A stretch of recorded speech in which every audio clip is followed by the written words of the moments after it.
Hello everybody, it's Non-Scene News here, and today we've got a lot of broken dates today. So the first news today is coming from Russia, where we've just gotten news that the United Aircraft Corporation has delivered a new batch of Su-34 fighter bombers to the Russian aerospace forces. So Russia has produced another batch of Su-34 jets that have just been delivered to the Russian Air Force, and from there will be deployed to Ukraine.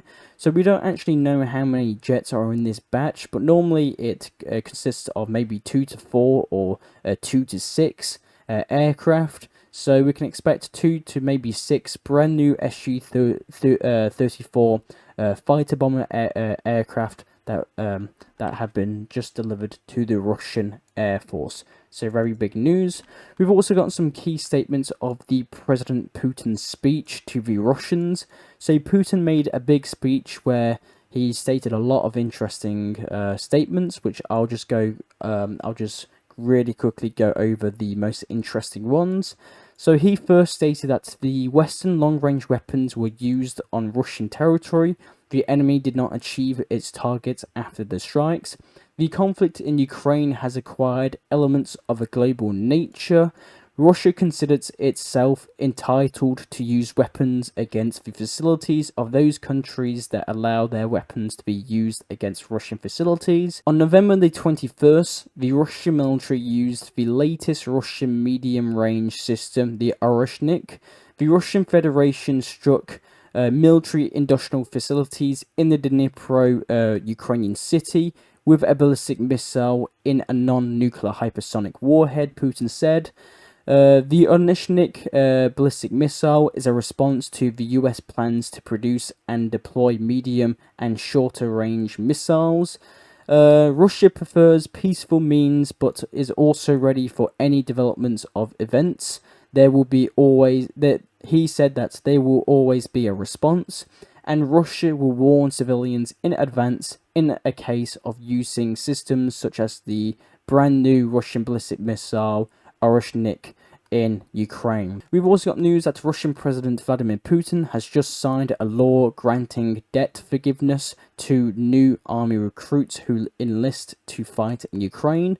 So according to the Russian state news agency Interfax, the new legislation allows those signing up for 1-year contract to write off bad debts of up to 10 million rubles. So that's about 96,000 US dollars. So this is actually pretty big news, because this is not just pretty good for the soldiers themselves. They'll get a 96,000 debt forgiveness, but also this will probably get a lot more recruitments throughout Russia to sign up to fight in Ukraine.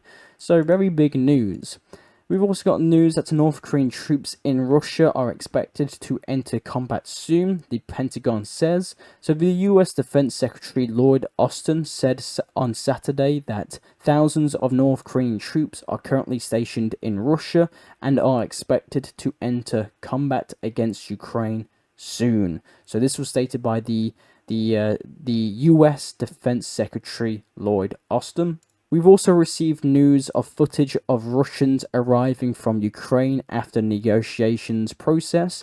So 46 residents of the Kursk region have returned to Russia from Ukraine as a result of negotiations process with the Ukrainian side. So obviously when Ukraine launched its offensive into Russia, obviously a lot of Russian residents were under Ukrainian control, which Ukraine would have to evacuate to Ukraine.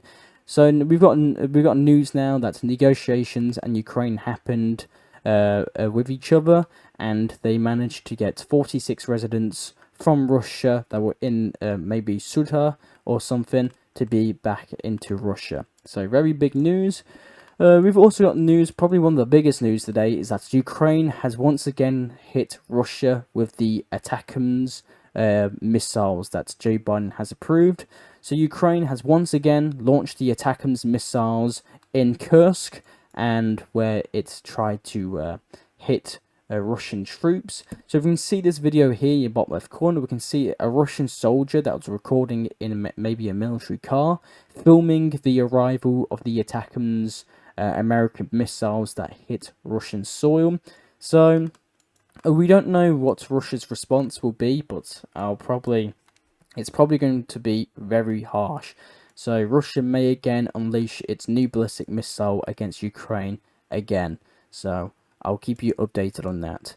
We've got some news coming from Ukraine. So we've got news that France gives Ukraine the green light to fire French-made Scalp long-range missiles into Russia. So apparently the defense minister of France has just gave Ukraine the green light to fire French-made Scalp long missiles into Russia, in, I quote, in the logistics of self-defense. We've also got news that Germany has delivered just 26 MRAP armored vehicles to Ukraine out of the 400 promised, according to Bild. So the delay is reportedly due to the untimely US permission to export automotive components and exclusive responsibility of the FFG, the manufacturer. The German Ministry of Defense anticipates that the remaining vehicles will be delivered in 2025. We've also received news that Spain has delivered a Hawk air defense system to Poland, and the system will be handed over to Ukraine tomorrow. We've also received news that Zelensky, the president of Ukraine, criticizes Brazil for weak support for Ukraine at the G20 summit. Zelensky stated that, unfortunately, the G20 showed little support for Ukraine. If we want normal relations, we must prioritize supporting people, not aggressors like Putin and modern Russia, Zelensky stated. The German defense minister, Boris, announced that Russia produces as many weapons and as much ammunition in 3 months as the entire European Union does in a year. And I don't usually actually cover any frontline combats or missile attacks in Ukraine or any really conflict, but this one was a bit pretty bit surprising. So in this video here, you can see in your bottom left corner, we can see a Russian Leopard. So a completely intact German-made Leopard 2A4 tank captured by the Russian soldiers have apparently joined the ranks of the Russian army. So apparently the Russians have apparently captured this German tank and now is in the use of the Russians themselves in Ukraine. So I just thought it was interesting news to add. Now let's go to Romania, where we received news from the Romanian Ministry of Foreign Affairs that it released statements suggesting that it will not enact the arrest warrant issued by the International Criminal Court, aka the ICC, for the Israeli Premier Benjamin Netanyahu's arrest and the former Defense Minister of Israel's arrest. So Romania will not arrest Benjamin Netanyahu, the Prime Minister of Israel, if he lands in Romanian territory. And we've also received news coming from Switzerland in Geneva. So we've got news that Iran will begin nuclear talks with Germany, France and the UK in Geneva on November the 29th. This move comes after the International Atomic Energy Agency's decision against Iran. So the talks will not just cover Iran's nuclear program, but also regional issues such as Gaza and Lebanon. So Iran, Germany, France and the UK in Geneva will be discussing Iran's nuclear program and regional issues such as Gaza and Lebanon. Now let's head to Belgium, well, NATO / Donald Trump. So we've got news that Trump holds the first meeting with NATO chief Mark Rutte, since the election. Talks focused on global security mainly. So the US President-elect Donald Trump on Friday met NATO Secretary General Mark Rutte for the first time since the election. According to a spokeswoman, the meeting took place in Florida, where the two men discussed the global security issues that NATO faces. So, according to the spokeswoman, in Florida, Mark Rutte, the NATO Secretary General Mark Rutte, met with the President-elect Donald Trump. And now let's head to the United Kingdom, where we've got news that Britain's manpower crisis is getting worse. The British Defence Secretary John Healey confirmed that for the past year, the British Armed Forces have been losing 300 more full-time personnel each month than they have been recruiting. We've also received news from the British newspaper The Guardian that Trump's circle is reportedly open to handing Ukraine over to Russian control, if Moscow severs its alliance with China. So this claim was made by the British newspaper The Guardian. So the publication writes that Russia has always demanded the demilitarized Ukraine under the de facto political control of the Kremlin. There are individuals in Trump's circle who might agree to this, especially if Russia ends its military relations and its economic relations with China, the publication writes. So, big news if this is actually true. We've received some unfortunate news from Wales that Wales has been hit by a major storm. So rain, sleet, and gusty winds have hit much of Wales at once. So rivers have burst their banks. There have been 3 people have died in this major storm hit in Wales. So homes and transport links and electricity have been disrupted. So we just see these videos here in your bottom left corner. Very big storm has hit Wales, and 3 people have been confirmed dead from this major storm in Wales. And now let's head to the country of Ireland, where we've got news that the mixed martial arts star Conor McGregor has been charged with sexual assault on a woman in 2018, the jury finds. So Conor McGregor, the UFC star, has been found guilty in a rape case, Reuters confirmed. So Conor McGregor will have to pay the victim £250,000. And now let's head to Serbia, where we've got news that clashes erupted in the Serbian parliament over budget and train station strategy. So opposition lawmakers and the members of the ruling coalition, led by the Serbian Progressive Party, clashed in the parliament in Serbia as they were set to discuss the 2025 budget proposal. The tensions erupted early in the session, right after the approval of the agenda, when the opposition deputies stood up to demand the resignation of the government. They hold the authorities of Serbia responsible for the deaths of the 15 people caused by the collapse of an Owing at the Novi Sad train station. In response, representatives of the ruling parties approached the opposition, leading to violent clashes. So the Serbian opposition believes that the current Serbian government was responsible of a train tragedy, that a roof collapsed and it sadly killed 15 people. So they blamed the Serbian government for the deaths of 15 people. Now let's go to Turkey and Somalia. So Turkey and Somalia discuss enhancing military security cooperation. So the Turkish Vice President and the Somali Defense Minister, who is visiting Turkey, discussed enhancing relations between the two countries, especially in the military and security fields. The two sides also discussed aspects of joint cooperation between the two countries in all fields, in addition to the regional and international developments and the efforts made towards them, as well as the number of issues of common interests.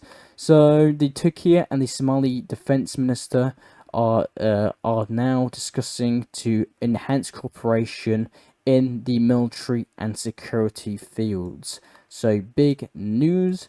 We've received news from Georgia that in Georgia the opposition has once again come out to protest.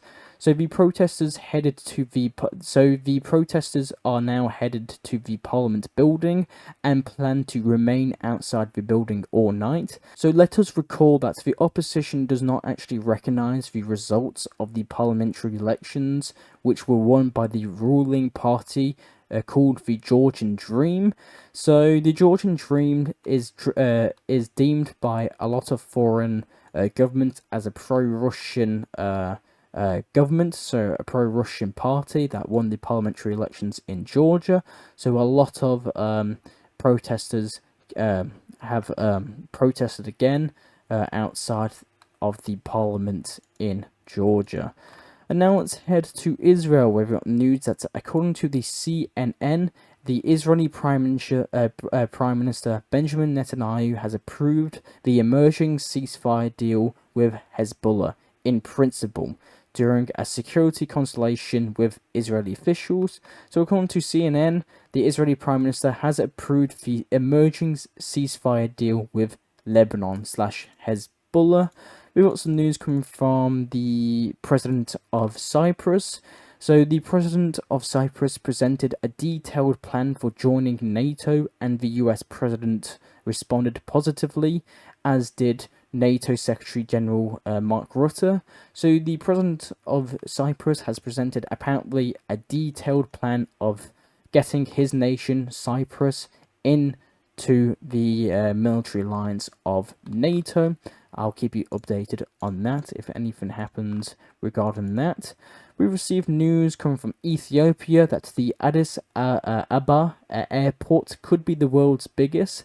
So Ethiopia is building a massive new airport, which is projected to become Africa's largest and one of the busiest in the world. So the 5 billion project, named the Mega Airport City, will be located near the capital of obviously near the capital of Ethiopia. So the project is led by Ethiopian Airlines in partnerships with other major corporations, and the airport could even rival major global hubs such as Dubai. So very big news that are happening in Ethiopia. We've got some news coming from Afghanistan. So Sergei Shoigu, the former defense minister of Russia, has just visited Afghanistan, where he met the country's top leadership. During the 4 rounds of negotiations, he discussed issues of economy, transportation, and security with the deputy prime ministers and ministers. So special attention was given to security matters, both economic and physical, for representatives of Russian businesses. So Shoigu confirmed Russia's readiness to build a constructive political dialogue with Afghanistan. According to him, Russia is focused on developing bilateral cooperation with Afghanistan in various fields. The participation of Russian companies in projects in Afghanistan will include the extraction of natural resources and the development of the country's transport potential, added the Secretary of Russia's Security Council, Shoigu. So more results of his meeting in Afghanistan will be later brought into the public, and I'll keep you updated on that. We've got some news coming from North Korea. So North Korea is apparently expanding its February 11th plant in Hanhung, which produces KN-23 short-range ballistic missiles. So on October, satellite imagery revealed in North Korea new assemblies, facilities, and workers' housing under construction. So the KN-23 missiles are used by Russia against Ukraine, and it seems that North Korea is now expanding its production of the KN-23 short-range ballistic missile, according to satellite imagery. And North Korea has just unveiled a new upgraded version of its next-generation tank at the National Defense Development 2024 expedition. So the design of the North Korean new tank, so it's called the Shenoma 2 tank, and it resembles a lot of it resembles the Russia's T-14 Armata. So very interesting news. We've also received news coming from Japan that scientists from Japan have created a plastic that completely decomposes in water, according to Science magazine. So the material is made from polymers with a unique structure, thanks to which it easily breaks down in salt water, turning it to nutrients. The plastic is safe, and it does not burn and does not emit toxic substances. Scientists note that such plastic is stronger than usual, and it is apparently inexpensive to produce, and the technology for its creation is simple. So Japanese scientists have created plastic that completely decompose in seawater. So maybe we'll be seeing this new plastic in the future. And now let's head to the final news come today, and it's coming from America, where the US Department of Justice has just dropped all federal cases against Donald Trump. This was announced by Stephen Chung, the communications director for the Republican transition team. We received news that Elon Musk praised drone technology and bashed American military industrial complex for still focusing on manned technology. He stated that some idiots are still building manned fighter jets like the F-35. And again, the last news has come from Elon Musk that he stated on X that crazy idea, but it just might work, that Musk announces plan to buy MSNBC and turn it into a news network. So Elon Musk said crazy idea, but it just might work. So again, Elon Musk might buy a new company. This one, it's a news agency. So I'll keep you updated on that. And that's all the news I actually have for you today. I am Non-Scene News. I'll try and provide you news that medias around the world do not show you. I do these videos hopefully daily, so consider subscribing and liking. Thank you very much for watching, and I'll see you all later. Bye.